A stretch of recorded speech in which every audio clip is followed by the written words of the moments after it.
Well, Mitch Evans, you know a lot about Rome. You've won there and you placed third. I mean, what is it about Rome that you love so much? Good question. I think it's the food. Great food in Rome. So great city. You're winning on a good pasta. Yeah, exactly. Pasta and pizza is good options. To be honest, it's just a great track.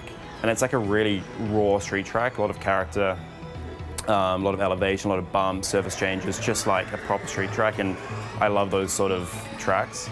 And yeah, got a third last year, so obviously the next one coming up is Rome, so we need to try and keep that streak going. When you talk about street races that have elevation, have bumps, have all those things that normally aspirated cars, combustion engines have, how much more difficult is it when you're driving an electric car? It's, I mean, a lot of elements are exactly the same. It's still a race car, obviously, but the instant torque delivery is pretty spicy. You know, in the dry conditions, it's quite similar, and we've got systems to try and cope with the let's say the instant torque that we get, but when it's wet, it's really tricky. And actually last year in the rain, it was really tough because street tracks normally are pretty slippery in the wet because you get, you know, all the oils, fuel, and just obviously natural sort of, you know, things coming out of the ground. And obviously another element to Formula E or electric car is the regeneration on the brakes.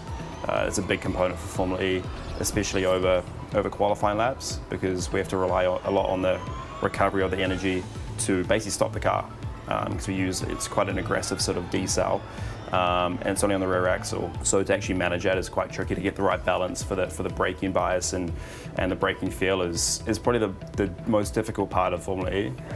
So when you've got all these bumps and surface changes and grip level sort of differences, that's when it becomes tricky. Where has the biggest evolution of Formula E come from since you've been there?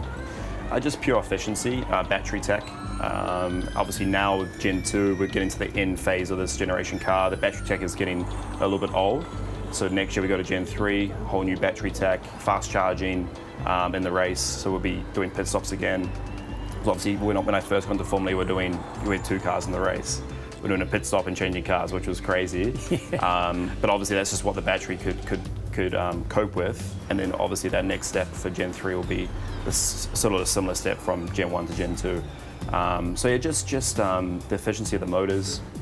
I think now we run at 97% efficiency, which is crazy. I think combustion engines around 50%. So this will just end up getting better and better. What's quite cool about it is that we are seeing like a kind of a direct transfer between road and Formula E. So I feel like having a direct impact in future tech is quite a cool process.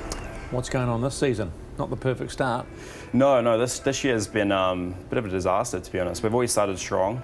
Season 5, we got 4th in the first race, and also, you know, last year we started off with a podium in Saudi, and we just were able to always collect a lot of points, you know, early off in the season, which is always nice. You know, you always want to be on the front foot, on the back foot. Yeah. And unfortunately this year we've dropped a little bit of pace, a little bit of performance, a few regulation changes with, you know, just small things that have just sort of compounded with, you know, tyre pressure limitations.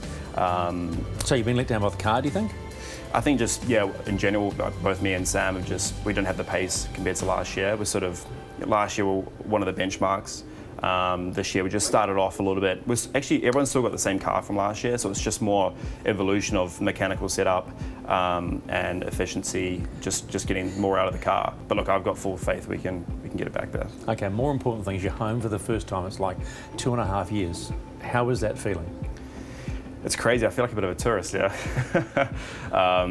Yeah, it's been tough. Honestly, it's been super tough. I think for everyone during the last few years, it's been tough. But obviously, when you feel a bit stuck overseas, you can't just come back and see family, or, you know, obviously I'm alone over there. I've got no family in Europe, and for the first year it was sort of fine, but then it starts to sort of take its toll, and, you know, just getting a cuddle from mum is also always welcome. Dad's been pretty busy while he's been away, and his man caves look pretty cool, but you're standing next to the car you won the TRS in. That's a pretty cool thing. I know, I mean, honestly, just seeing this car just brings back so many memories, because we won a lot with this car, you know, in terms of championships, race wins, and it set the foundations for where I'm at, you know, right now. You know, I look at it, it just fills me with confidence and, you know, warm memories. Nice to have you home, mate. Good to be back.